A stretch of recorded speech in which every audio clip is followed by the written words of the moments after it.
सब अनम्यूट करो, सही है।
क्वेश्चन नजर आ रहा है साम?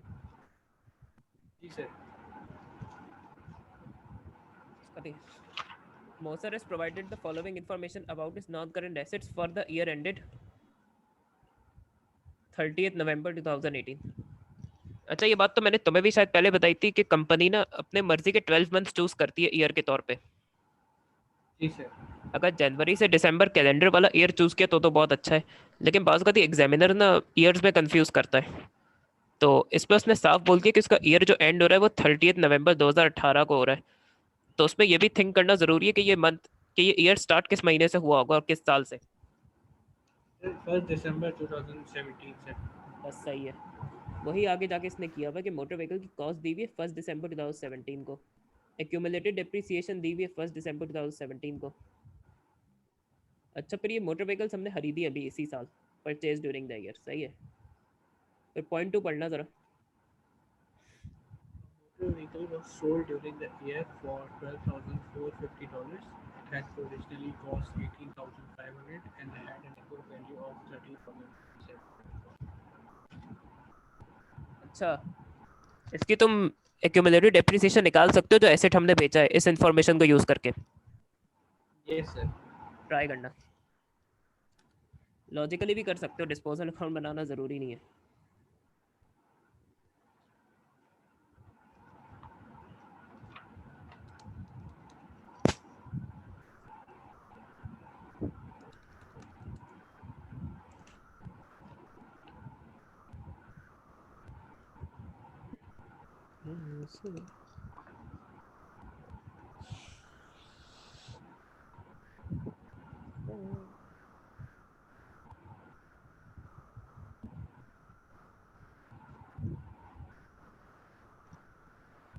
अच्छा, क्लास का वैसे ऐसा होता नहीं, एक्चुअली इशू हुआ कि उसके सडन डेथ हुई है किसी रिलेटिव की ना, तो इसलिए उसने फिर मुझे दोपहर में मैसेज किया कि वो 5 बजे से जनाजे पे पहुंचना था जो है। इशू नहीं है, मैं वैसे फ्री होता हूँ लेकिन क्लास 5 बजे की थी तो मैंने किसी को कभी इवन तुम्हारी भी गलती नहीं, तो अपने जैसी बात है 5 बजे का या 6 बजे की क्लास का सोच के तुम निकल गए थे। अब उसके अभी सडन डेथ हो गई तो उसमें तो फिर क्या कर सकते हैं जो है। वरना अगर वो दोपहर में कहता तो मैं टाइम चेंज नहीं करता अपने किसी और रीजन के लिए ना, मैं कभी चेंज नहीं करता टाइम जो है। क्योंकि अगर कोई इशू था तो उसे रात को ही बताना चाहिए था, ताकि दूसरे स्टूडेंट डिस्टर्ब ना हो। कोई इशू नहीं है सर। 120,250 है। कितना आया? 120,250। गलत है। सर हमने हमारी कॉस्ट जो है 1 दिसंबर 2017 को लेंगे ना, 185,000। नहीं नहीं, मैंने और ये कहा था कि जो एक्यूमुलेटेड। पॉइंट 2 है ना, इसमें हमने एक मोटर व्हीकल बेची है, उसकी एक्यूमुलेटेड डेप्रिसिएशन चाहिए मुझे। उसमें यार टोटल डेप्रिसिएशन कितनी चार्ज कराई उसकी चाहिए मुझे। उससे मुझे अभी 1 दिसंबर का कुछ नहीं कहा करने को। तो ये जो इन्फॉर्मेशन दी हुई है ना पॉइंट 2 में, इसको यूज करके बड़े आराम से एक्यूमुलेटेड डेप्रिसिएशन या टोटल डेप्रिसिएशन निकाली जा सकती है उस मोटर व्हीकल की जो कि हमने बेच दी इस साल। ये मैंने ट्राई करने को कहा है तुम्हें, पॉइंट 2 की इन्फॉर्मेशन यूज करो।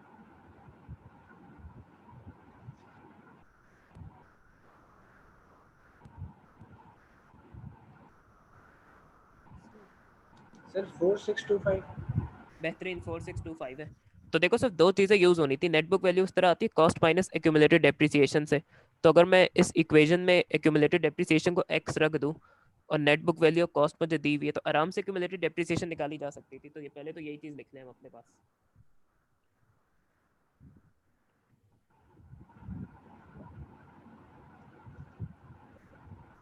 4625 सही है, ये काम तो हो गया। डेप्रिसिएशन ऑन सोल्ड, समझ आ रहा है ना? डेप्रिसिएशन ऑन सोल्ड एमवी लिखा है मैंने। हसन, इसका मीनिंग समझ आ रहा है ना? तो मैं ये जी लिख रहा सर। हूँ कि डेप्रिसिएशन ऑन सोल्ड एमवी। चलो ये तो हो गया। अब पॉइंट 3 पढ़ना तो जरा। The motor vehicle depreciation policy is as follows. Motor vehicles are depreciated at a rate of 25% per annum using the producing current rate. A full year depreciation is charged at the year of disposal. Full years in the year of purchase and no depreciation is charged in the year of disposal. वही same policy है। ये ए पर theoretical है, calculations कुछ नहीं करनी है, ये बताना ज़रा, पढ़ना और समझने की कोशिश करना इसमें करना क्या है। तो अभी सिर्फ इनकम स्टेटमेंट का बताओगे, सही है? बैलेंस शीट का भी समझाऊंगा मैं, इसको पढ़ना ज़रा, ए पार्ट को। State how disposal of non-current asset would affect the income statement and the statement of financial position. Calculation are not required. तो मैं सिर्फ यहाँ तक रहना है, would affect the income statement. और ये 3 मार्क्स का है, तो इसका मतलब 1.5 मार्क्स इनकम स्टेटमेंट का है, 1 mark 1.5 statement of financial position का है। तो एसेट का डिस्पोज ऑफ करना जो है वो इनकम स्टेटमेंट को कैसे अफेक्ट करेगा, बता सकते हो? सर डेप्रिसिएशन लगती है उस पर, इसलिए हाँ, एक्चुअल वैल्यू से कम हो जाता है। जिस साल डिस्पोज ऑफ कर रहे हो उस साल तुम डेप्रिसिएशन चार्ज ही नहीं कर रहे, तो उसकी डेप्रिसिएशन तो ना पिछले सालों में उसने चार्ज कर ली होगी इनकम स्टेटमेंट में। जिस साल हम बेच रहे हैं ना एसेट को, उस साल गेन या लॉस ऑन डिस्पोजल निकाल रहे होते हैं हम, है ना? जी सर। तो गेन, अगर गेन ऑन डिस्पोजल है तो वो उससे इनकम स्टेटमेंट में प्रॉफिट इंक्रीज होगा। अगर लॉस ऑन डिस्पोजल है तो उसको एक्सपेंस के तौर पे लेंगे, तो उससे प्रॉफिट डिक्रीज होगा। ये लिखना है यहाँ। तो सर इसमें डायरेक्टली हम ये लिखेंगे कि if there is a gain in हाँ, क्योंकि उसने एग्जैक्टली लॉस नहीं पूछा, तो इसने तो गेन और लॉस दोनों के बारे में लिखना है। Gain on disposal will increase the profit in income statement, while loss on disposal would decrease the profit in income statement। सही है?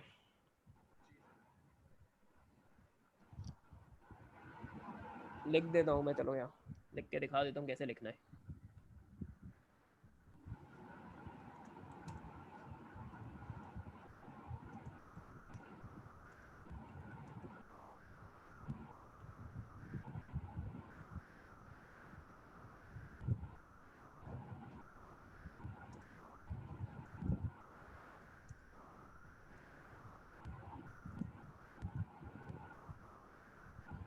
बैलेंस शीट पे बाद में बात करेंगे, सही है? ये इस तरह लिखना है। समझ आ गया? सम देख लिया? जी सर।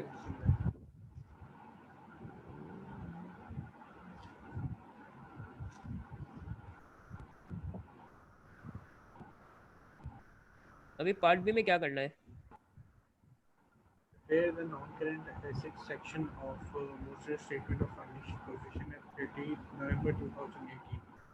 अच्छा, ये तो मैं बाद में सिखाऊंगा, बैलेंस शीट का सेक्शन बनाना कैसे। अच्छा, तो मेरे को उसमें वर्किंग की ठीक ठाक बड़ी जगह दी है उसने। और मार्क्स कितने? 6 months। तो हमें एक कॉस्ट चाहिए, एक्यूमुलेटेड डेप्रिसिएशन चाहिए। तो इसमें हम करेंगे क्या? सबसे पहला काम तो तुम ये करो कि कॉस्ट का अकाउंट बनाओ उसका, मोटर व्हीकल्स का ना, और उसका क्लोजिंग बैलेंस निकालो, क्योंकि बैलेंस शीट में वही जाएगा जो क्लोजिंग बैलेंस है ना कॉस्ट का। तो पहले सबसे जो आसान काम है वो तुम कॉस्ट का कर लो उसकी, सही है? जो मोटर व्हीकल का तुम अकाउंट बनाओगे नॉन करंट एसेट का, वो कॉस्ट का बनेगा, सही है? जो मैंने सिखाया था पिछली क्लास में, उसका फॉर्मेट भी लिखा है, तो तुमसे एंट्रीज भी डिस्कस की थी उसकी, तो ट्राई करना ज़रा। करोगे ट्राई तुम, या मैं सर बनाऊँ इसमें कॉस्ट का अकाउंट? सर मैं कर लेता हूँ सर। सर इसमें मोटर व्हीकल में हमारा जो बैलेंस फॉरवर्ड होगा वो 185,000 होगा। हाँ हाँ, ऑलमोस्ट सब कुछ दिया हुआ है इसमें, तो कॉस्ट का अकाउंट तो बहुत इजीली बन जाएगा। वो वर्किंग के तौर पे काम आएगा, वो बैलेंस शीट में वैल्यू ले जा सकते हो। और वक्त ही तुम्हारी टी अकाउंट्स की प्रैक्टिस रहेगी, इसलिए इस अप्रोच से करा रहा हूँ मैं, सही है? क्योंकि डायरेक्ट अगर आंसर निकालने की कोशिश करोगे कभी भी नहीं हो पाएगा ये सवाल। तो मैं तो टी अकाउंट्स बनवा के ये क्वेश्चन करवाता हूँ। जिनकी प्रैक्टिस बहुत अच्छी है वो प्लस माइनस करके कर सकते हैं, लेकिन अभी तुम लोग लर्निंग स्टेज पे हो, तो अभी वो अप्रोच में रिकमेंड नहीं करूँगा। इवन ऐसे क्वेश्चंस में एग्जामिनर भी कहता है कि T account banana is the best approach. सही है, 5 मिनट है शाम तुम्हारे पास इसके लिए।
हाँ हाँ शाम कुछ कह रहे हो तुम?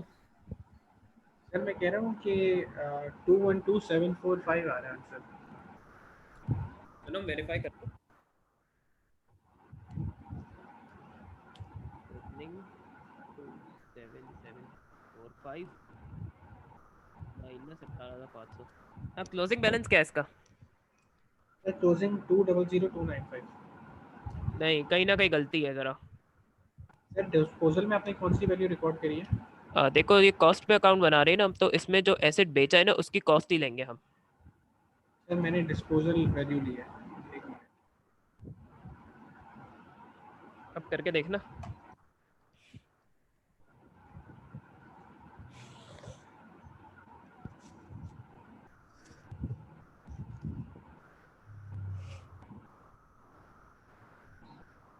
सर क्लोजिंग बैलेंस 194245 आ रहा है। हाँ 1944 सही है। यहाँ लिख लेते हैं इसको। 194245 है ना? यही है, बिल्कुल सही है। चलो थोड़ा समझ आ रहा है तुम्हें डेप्रिसिएशन का, तुम एक हद तक कर लोगे फिर पेपर में। अब जो डिस्पोजल अकाउंट भी बना लो तो अच्छा है, प्रैक्टिस हो जाएगी। या स्टेटमेंट फॉर्म में तुम गे, बल्कि नहीं तुम प्रोविजन फॉर डेप्रिसिएशन ही बनाओ डायरेक्ट इसमें, सही है। अच्छा उसके लिए पहले वर्किंग करनी होगी, पहले वही नई मोटर व्हीकल पे डेप्रिसिएशन निकालना, फिर नेटबुक वैल्यू ईयर स्टार्ट में निकालना, फिर उसमें से ना जो एसेट बेचा है ना उसकी नेटबुक वैल्यू माइनस करके उस पर अलग से डेप्रिसिएशन चार्ज करानी है। और फिर नई मोटर व्हीकल और पुरानी मोटर व्हीकल की डेप्रिसिएशन को ऐड कर लेना तो इनकम स्टेटमेंट की अमाउंट आ जाएगी। थोड़ा ट्राई करना, फंसोगे कहीं तो फिर मैं करा दूंगा, समझा दूंगा, मसला नहीं है। जी सर मैं ट्राई करूँ। अब प्रोविजन फॉर डेप्रिसिएशन अकाउंट बनाना हो ना, पहले हमेशा वर्किंग करो उसकी, उसके बाद उसके टी अकाउंट को स्टार्ट करना, सही है।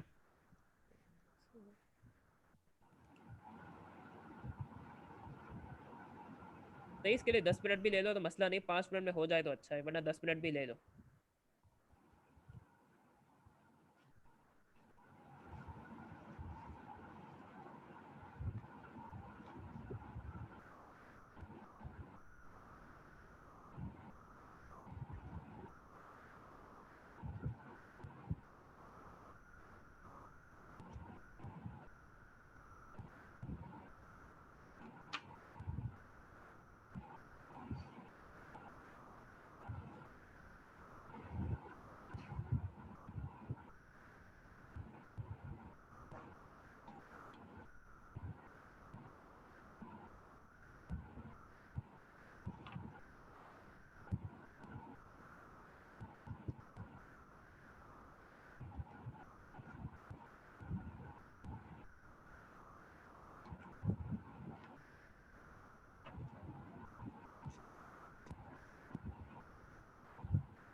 हाँ हसाम बोलो।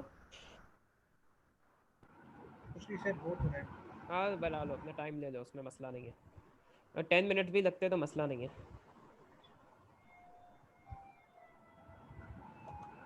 ये मैं हूँ, ये सेवियर की ऐप है और ये हमारी सेवियर के साथ पार्टी हो रही है। पार्टी हो रही है। पार्टी पार्टी पार्टी हो रही है। Party party.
सर आंसर क्या आ रहा है? असम। भेज दो तुम टी अकाउंट अपना ना, मैं देख लूंगा।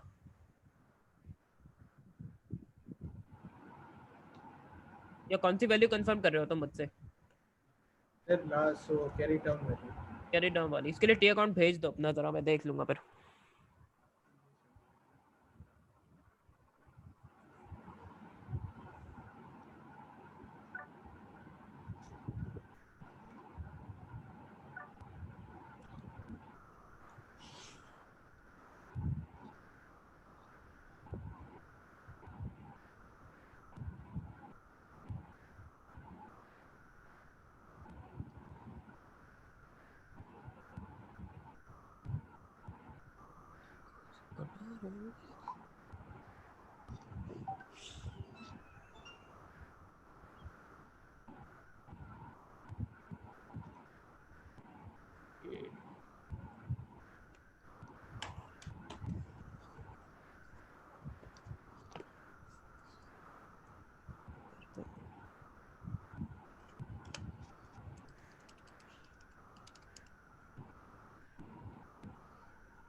अच्छा, ये मुझे बता सकते हो 35842 कैसे निकाला तुमने? इसकी कोई वर्किंग भेज सकते हो मुझे अपनी?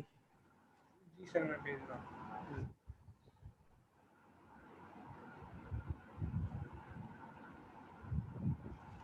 अच्छा, डिस्पोजल की वैल्यू गलत ली है क्योंकि 125450 तो मुझे रिसीव हुए ना एसेट को बेच के। मैंने तुमसे बिल्कुल बिगनिंग में इसकी एक्यूमुलेटेड डेप्रिसिएशन निकलवाई थी जो मोटर व्हीकल बेची थी। 4000 जो थी भाई। हाँ 4625 वो लेनी थी। 12450 तो मुझे रिसीव हुए ना उसको बेच के, वो प्रोविजन फॉर डेप्रिसिएशन में से डेबिट क्यों करूंगा मैं? सर 4625 मैंने इसमें डाले इनकम स्टेटमेंट में, मैं आपको भेज दूंगा। नहीं नहीं, ये तो रिमूव करना है प्रोविजन फॉर डेप्रिसिएशन के अकाउंट से, डेबिट कराना है इसको तो।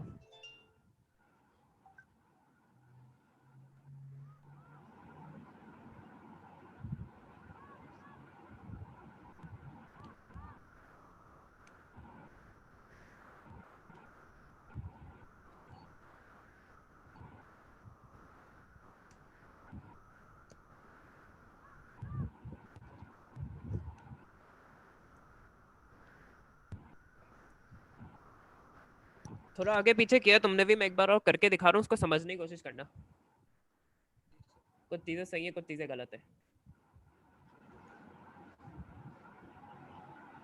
अच्छा, नए पे निकाली थी तुमने या नहीं? सर नए पे 6000 को चाहिए, 6936। हाँ 6936 सही है। चलो इसका तो हिसाब किताब तो मैं तुम्हें पुराने में निकाल के दिखाता हूँ, सही है? ये लिख लिया तुमने अपने पास कॉस्ट का क्लोजिंग बैलेंस? तुमने टी अकाउंट बल्कि तुमने ही बनाया है 194425, तो भैया मुझे लिखने की ज़रूरत नहीं है।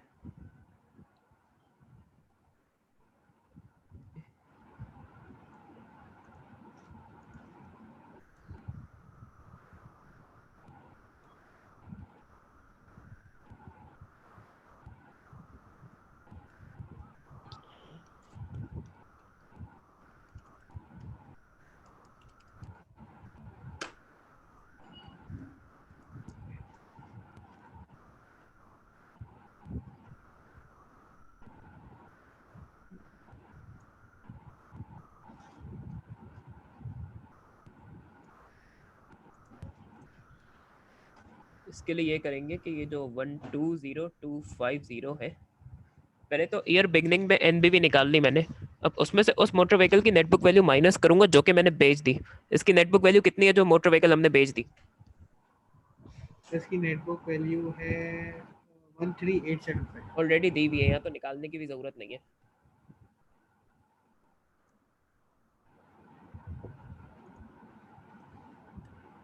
120250 में से 13875 माइनस कर दूंगा, तो ये आ गया 106।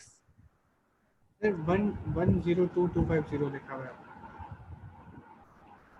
अच्छा अच्छा, 120250 है।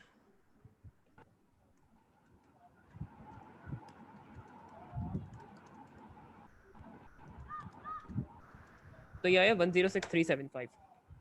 अब अगर मुझे ओल्ड मोटर व्हीकल्स पे या जो मोटर व्हीकल्स यूज पे उसकी डेप्रिसिएशन निकालनी है ना,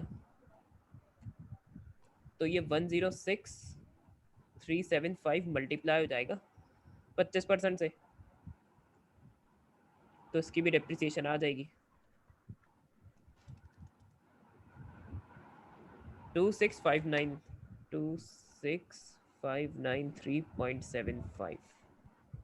सही है। अब टोटल इनकम स्टेटमेंट की अमाउंट चाहिए।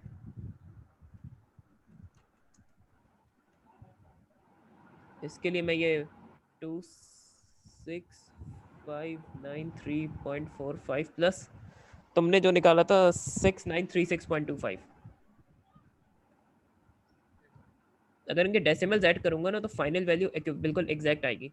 2659.3.45 प्लस 6936.25, सर अगर हम डेसिमल की ये वैल्यू थ्री ना थ्री डालें। फाइव थ्री जीरो आएगा, 33530 आएगा फाइनल में, सही है? हाँ हाँ, तो ये 33529.7 आएगा। तो डेसिमल के बाद 7 है ना, तो 2930 हो जाएगा।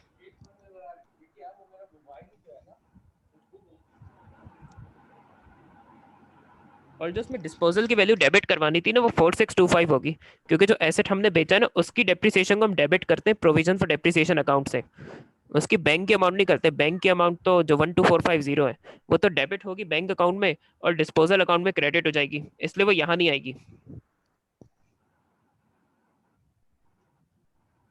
इसको कॉपी कर लो और अब बनाओ प्रोविजन फॉर डेप्रिसिएशन दोबारा। तो सबसे पहले इसमें नए मोटर व्हीकल की निकाल लो, फिर पुराने मोटर व्हीकल की इस तरह डेप्रिसिएशन निकालनी है। डिस्पोजल की वैल्यू आपने क्या बताई थी, क्या four record six two five करेंगे? लेनी है, 4625 ना।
सर 93655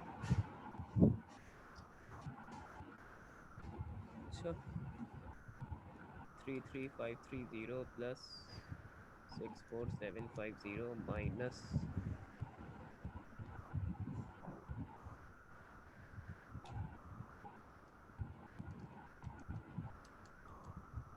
कितना है 93655। जी सर। यही आंसर है। तो अब क्लियर हुआ तुम्हें थोड़ा? जी सर। इसमें थोड़ा स्टेप बाय स्टेप फॉलो करना है वरना ये क्वेश्चन मुश्किल हो जाते हैं, जरा सॉल्व करना। सर उसके पिछले वाले क्वेश्चन में हमने जो करा था उसमें हमने डिस्पोजल की वैल्यू सर हमने ऐड करी थी ना उसी के अंदर, इसकी वजह से कंफ्यूज हो गया। डिस्पोजल की वैल्यू ऐड की थी? सर वो हमने जो पिछले बारे में डिस्पोजल का वो बनाया था हमने, उसमें डिस्पोजल अकाउंट बनवाया था ना, इसलिए डिस्पोजल अकाउंट ऐसा करो तुम बना लो डिस्पोजल अकाउंट में, इसमें थोड़ा प्रैक्टिस हो जाएगी तुम्हारी। डिस्पोजल तो मेरा क्लियर है, वही प्रोविजन में ही 6000 बता रहा निकाला हूँ। था ना तुमने जी सर। पिछले क्वेश्चन में था, वो उसमें कितना होगा? अगर 13875 की चीज़ जो है 12450 की जा रही है तो उसमें नहीं, इसमें बनाओ दोबारा डिस्पोजल अकाउंट ना, इसमें बनाओ इस क्वेश्चन में थोड़ा, ताकि कंफ्यूजन दूर हो तुम्हारी। फिर मैं तुम्हें बैलेंस शीट का सेक्शन करके दिखाता हूँ।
सर लॉस ऑन डिस्पोजल आ रहा है 1425। 1425 का आ रहा है, लॉस है या गेन है? सर लॉस है। लॉस है, सही है। ये सब इरेज कर दूं मैं? तुमने कॉपी कर लिया ये सब जो अभी किया है यहाँ? जी सर कॉपी कर लिया ना कॉपी? तब मैं इरेज कर रहा हूँ उसको। अब जरा ये सेक अब ये करना है कि इसको बैलेंस शीट में शो कैसे करना है।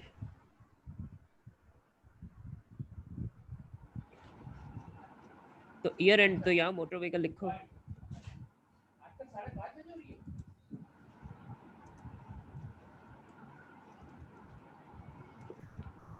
इसकी कॉस्ट का क्लोजिंग बैलेंस कितना निकाला था टी अकाउंट से तुमने?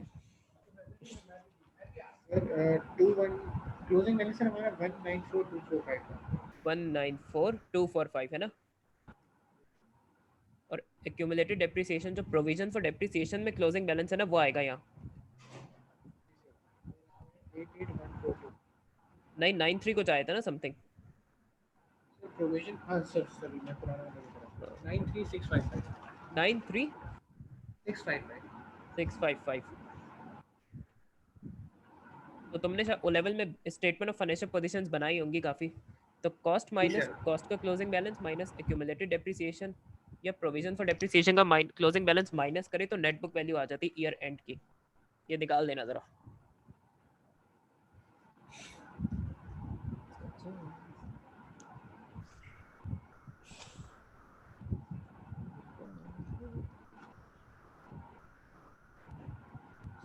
सर 100590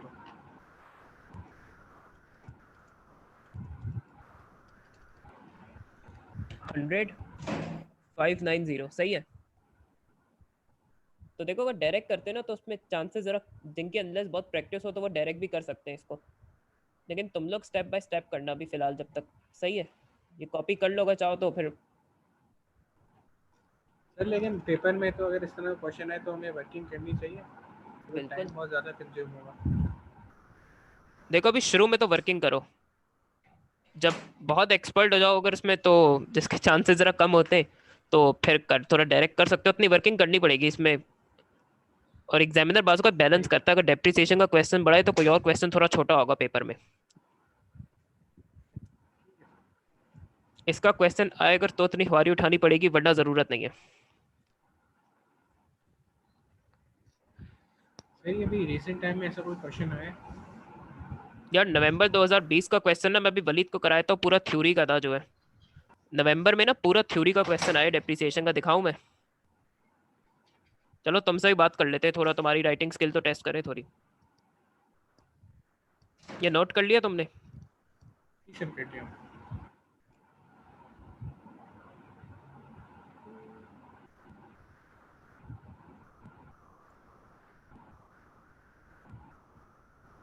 बल्कि चलो ये ट्राई करो आंसर करके खुद पढ़ना। ये मैंने तुम्हें भी पढ़ाया था, ये मैंने इसको पढ़ना ज़रा क्वेश्चन को।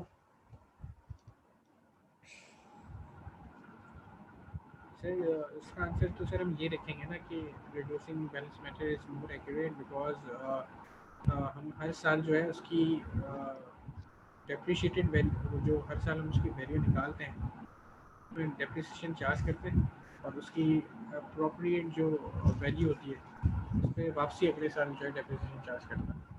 नहीं नहीं, ये तो तुम कैलकुलेशन समझा रहे हो रिड्यूसिंग बैलेंस की।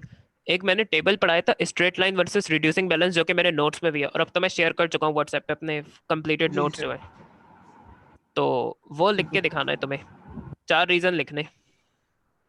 बल्कि एक को जरा एक्सप्लेन सही से कर दोगे तो 2 मार्क्स उसी के हो जाएंगे। तो मुझे ना रिटर्न आंसर चाहिए इसका। बोल तो हर कोई लेता है, मैटर तो एक कहता है कि रिटर्न राइटिंग स्किल कैसी है। सर मैं लिख के देता हूँ। आप पहले वो टेबल से रिवाइज कर लो, मैंने पढ़ाया था ये स्ट्रेट लाइन वर्सेस रिड्यूसिंग। उसमें यही पढ़ाया था कि स्ट्रेट लाइन कब यूज़ करना चाहिए और रिड्यूसिंग बैलेंस कब यूज़ करना चाहिए। और कुछ मैंने चीज़ें बहुत डिटेल में भी समझाई थी उससे।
साम लिख लिया answer?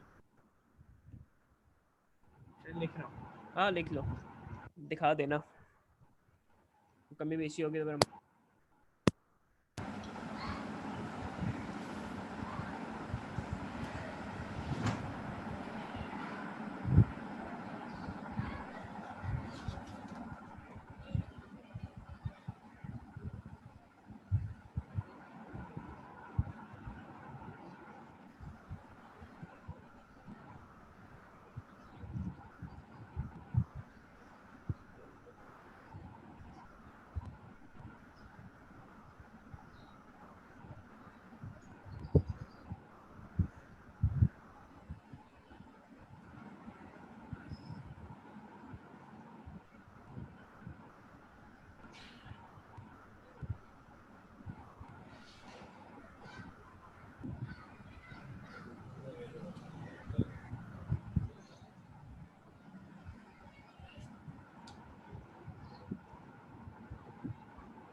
Investigation by strong arguments.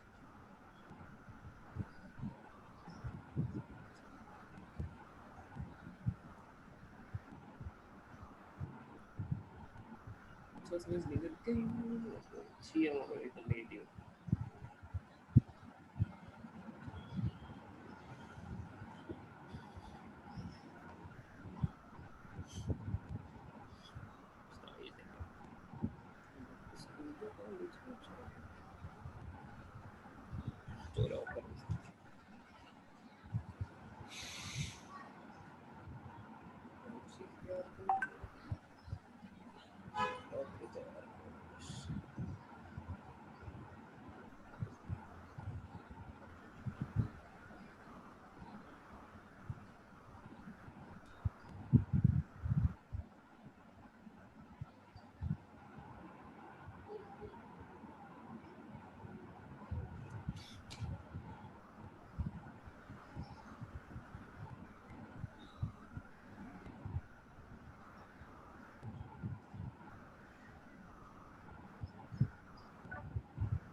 हाँ हसाम, आवाज जी आ रही है सर। मेरी?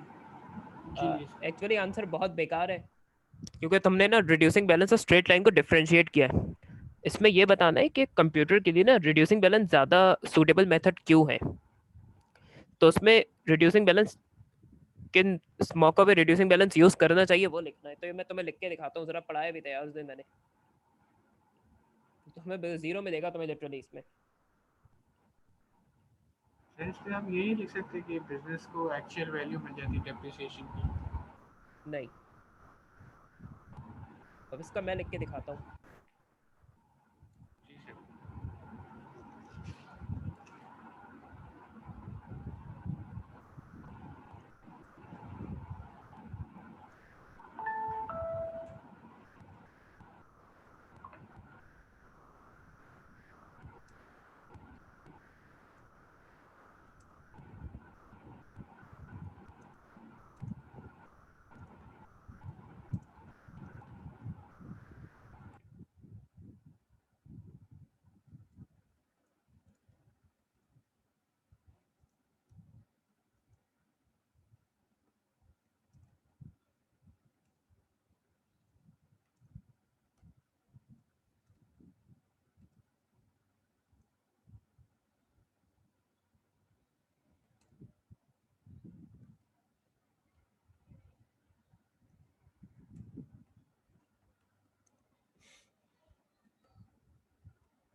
ये आंसर लिखना है।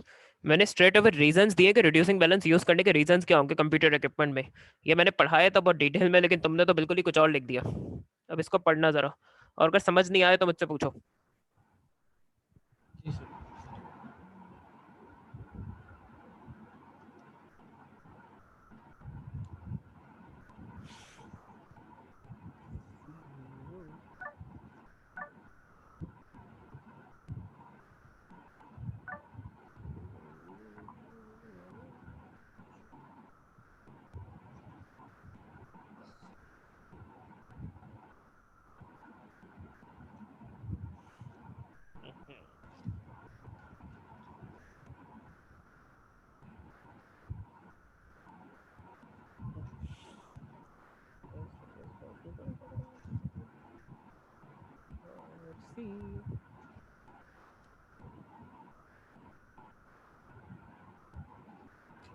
जी सर, समझ आ गया। लिख लो ये आंसर अपने पास। जी सर, मैंने नोट कर लिया। नोट कर लिया। ये पूछा था उसने, तो क्वेश्चन केयरफुली रीड करना भी इंपॉर्टेंट है।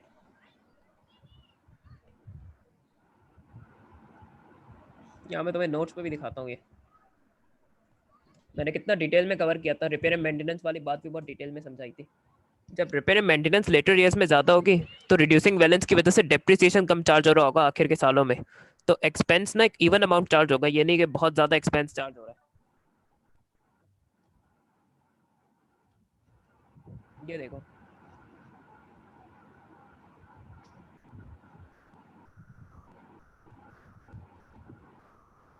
डिटेल में डिस्कस किया था, टेबल मैंने सब नोट्स में दिया हुआ है यार, उसी से लिखना है। तो इधर क्वेश्चंस पे केयरफुल रहो, सही है। जी सर। रिवैल्यूएशन मेथड बिल्कुल बच्चों वाला है, वो जो सबको साथ ही पढ़ाऊंगा कल, सही है। तो ये क्वेश्चन तो हो गया। नो,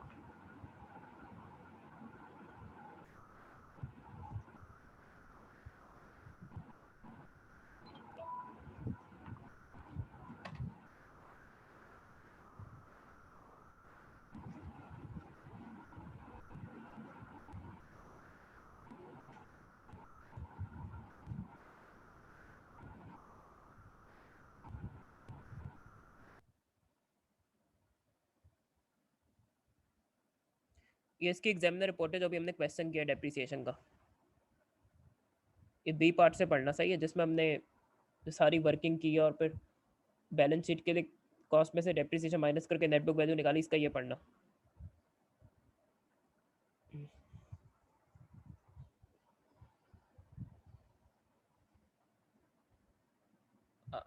गायब हो गया।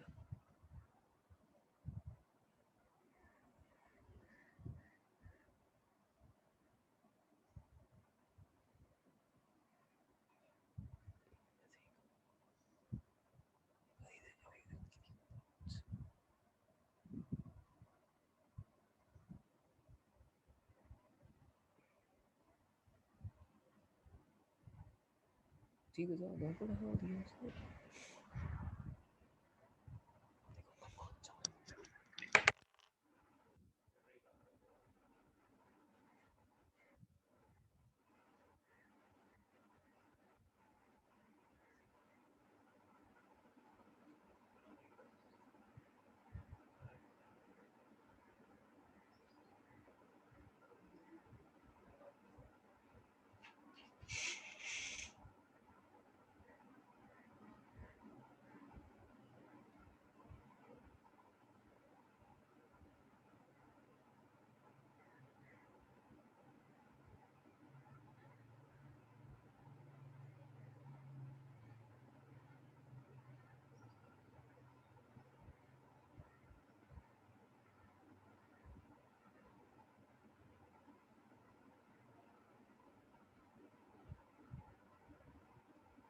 डिस्ट्रॉय कर दूंगा मोबाइल बंदा का।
एक दो चीजें और डिस्कस करें।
सब।